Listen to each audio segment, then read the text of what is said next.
AG. This race too early to call. Let's take a look at the map.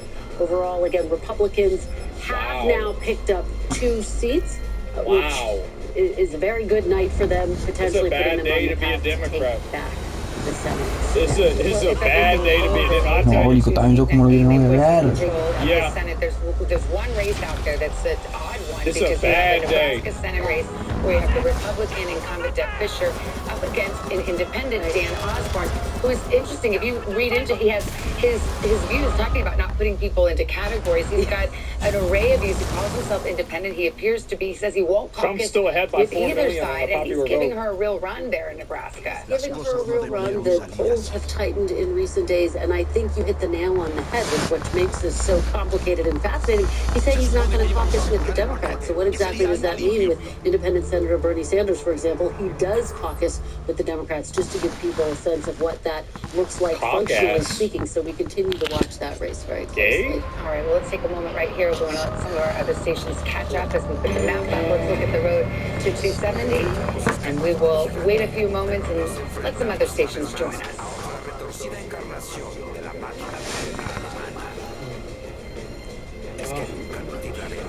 That is where the map stands at this hour, about 10 minutes till midnight here on the East Coast. 81%. We've got a lot to get to. We're going to go to San Bronco, so if it's 81%, North Carolina, that's of course, about the 6 western million. part of North Carolina. That means you're looking at about 600,000 left. If you're just joining us, we've made a projection in North Carolina. Donald Trump will keep North Carolina in the win column, which significantly narrows the potential path for Kamala Harris to take the presidency. We've also had a governor's race decided there. Sam, what you got? Yeah, that's very apropos, actually, Savannah. I'm going to talk about the governor's race in a second, but a few reflections here. First, the Democratic strongholds in North Carolina, Markham County and Asheville being one of them. North Carolina, Charlotte, of course, Wake and Raleigh were almost identical in terms of the splits. 60-38 for Democrat versus Republican here. 66%, I believe, in Mecklenburg and Charlotte. 63% in Wake. That's almost identical to what it was 4 years ago, but it's the margins in the rural parts of the state that really drove this victory, at least by a couple of percentage points for Trump, which sounds pretty familiar. Tom was talking about that a second ago. That's thought one. Thought two is the Democratic race, the governor's race, there was a lot of thoughts about split tickets and whether Mark Robinson would be potentially dragging down President Trump or even affecting the down ballot races. We have updates here, and it's not just Mark Robinson losing convincingly to Josh Stein, 55 to 39%, with 85% or so of the votes in so far, but it's also the lieutenant governor's race. The Democrat up a couple percentage points there, Rachel Hunt. Jeff Jackson, the AG, he's up a couple of percentage points over his Republican opponent. So you're seeing truly Republican voters here in North Carolina going across the board for statewide Democrats and then also voting for Donald Trump. So we're seeing that sort of as a microcosm of this overall picture. And then lastly, you have roughly 37% of the electorate in North Carolina that is unassigned, right? Not Democratic, not Republican. Democrats, registered Democrats in the state have gone down about 80,000 or so, I believe, votes from the previous election. Republicans have gained 100,000 plus registered voters. It's a rookie but the reality here is now 400,000 new unaffiliated voters, and we were wondering, where will they fall? What is the fault line going to be for those folks, especially these hundreds of thousands that are moving in from out of state? North Carolina gained the third most amount of people post-pandemic after Texas and Florida. How will they play out, especially in the suburbs of these large Democratic cities, by and large? And what we're finding out right now is that the exurbs did really lean more strong than a lot of these folks in the unidentified category. Does she know what she's saying? More red than blue, at least in this election. That's what the early results appear to show, Savannah. Does she know what a mirage is? Nashville for us, thank you. Let's go over to Tom Yumas, who's looking at Minnesota. Does she know what a mirage is? Governor Walz, sitting governor on the top of the ticket here, and it's too close to call.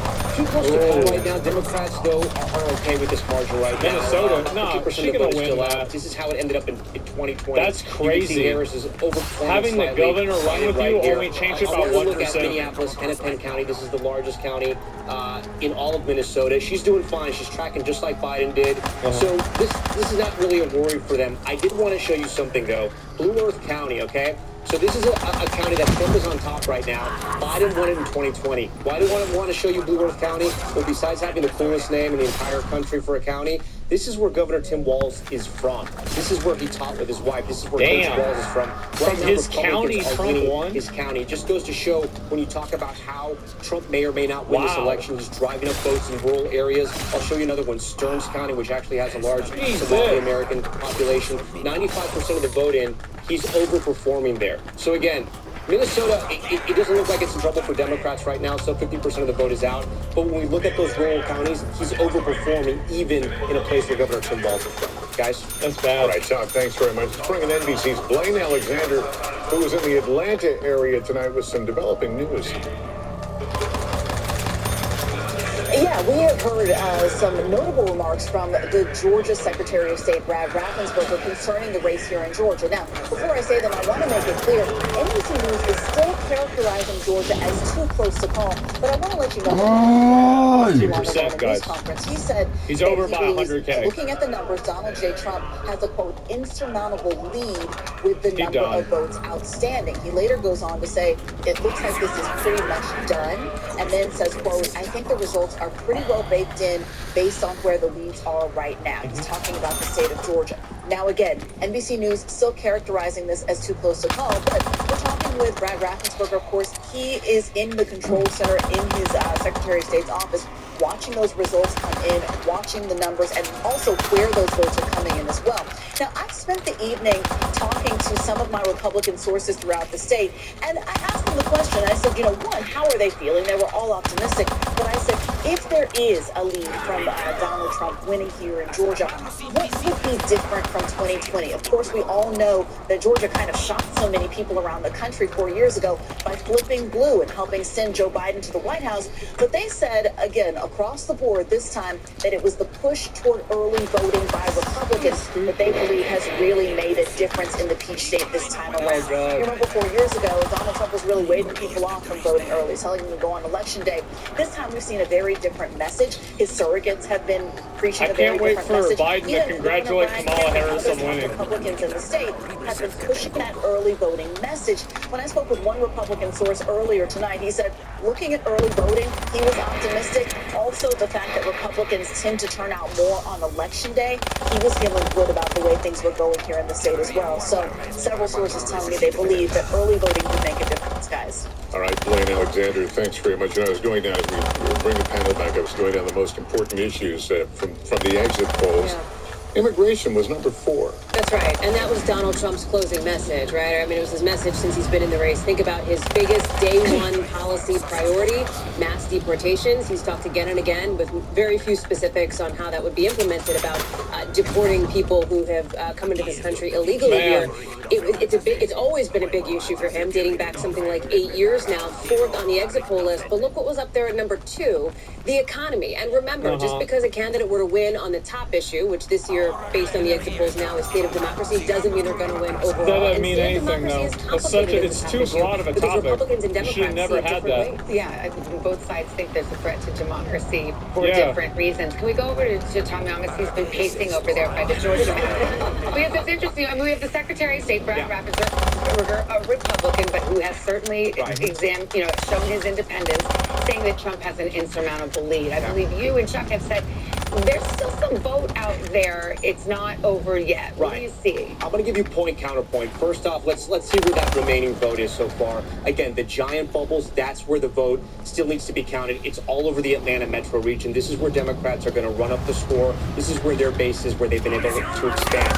So I'm going to click on a county here like Cobb County. I'm going to bring it out to compare to Joe Biden in 2020. Remember, she wants to perform over or at where Biden is right now. So she's to kind of see where her watermarks are. I'm going to highlight this so you guys can see the numbers to follow. Remember, on the left-hand side, she wants to be at where he is or higher. So let's see where we're at here. Fulton County, 71-72, slightly under. We move over to Gwinnett.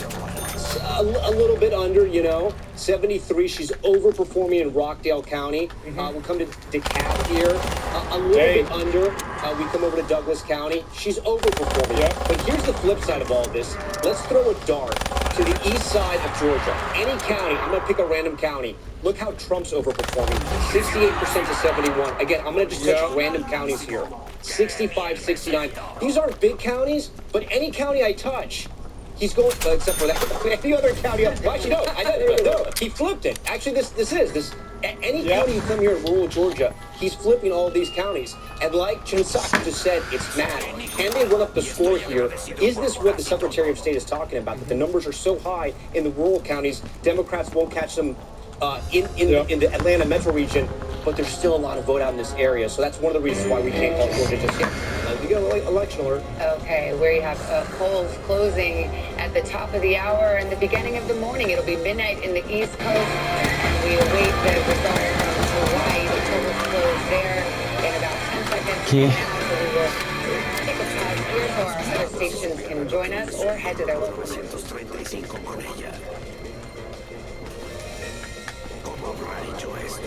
Oh, man.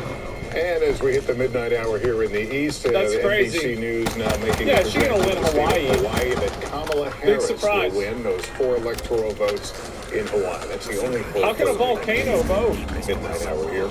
The road to 270. Harris now with 189. Donald Trump still leading with 230 electoral votes. All right, we've got quite a few There's battles 4 volcanoes? ending tonight. Pennsylvania, the biggest prize, 84% of the vote in. Man. It is too close to call. It's In just Wisconsin, like the same lead is story. just getting bigger. Here we go. 75% of the vote in, a difference of 87,000 votes. That's a lot. Michigan, too close to call at this hour as well. Midnight on the East Coast. 15 votes up for grabs. They're too close. Arizona, too early to call. Just been counting for about 3 hours now. Out west in Nevada, also too early to call. And in Minnesota, we have too close to call. Democrats still feeling very good about their prospects there, but the margins are not at a place where we are ready to call that. Georgia, too close to call at this hour, too. We just discussed that. So that might be a ray of light for Kamala Harris, or perhaps a narrowing of her path to victory. We should mention, Tom, we have called North Carolina. That was the first battleground. Somebody had stayed in the red column for Donald Trump. Yeah, and I want to go to Pennsylvania now because we're starting to get more voting in Pennsylvania, and I want to focus on the east side of Pennsylvania here. This is 2024 right now. Look, a lot of the vote is still out, but let me show you 2020. You can see how much of this section was blue in 2020. Again, Biden won these counties. Now this is 2024. He's flipping counties like Monroe. Again, it's about a 200 vote difference there, so we can't really put too much in that. But he's ahead. Northampton County, remember, this is the one that has picked the president, or at least picked the winner of Pennsylvania, going back to the Kennedy years. This is Easton. This is a fast-growing area, suburbs. It used to be the people that used to work at Bethlehem Steel. It's now changing. Again, fast-growing suburbs in south-central Pennsylvania. 52%, he's on top. ¿Qué hago, Again, man? a reminder here, this is a county that Biden won Jesus. in 2020. Trump turned and this it around. is Oh new my right now. God. This is Bucks County.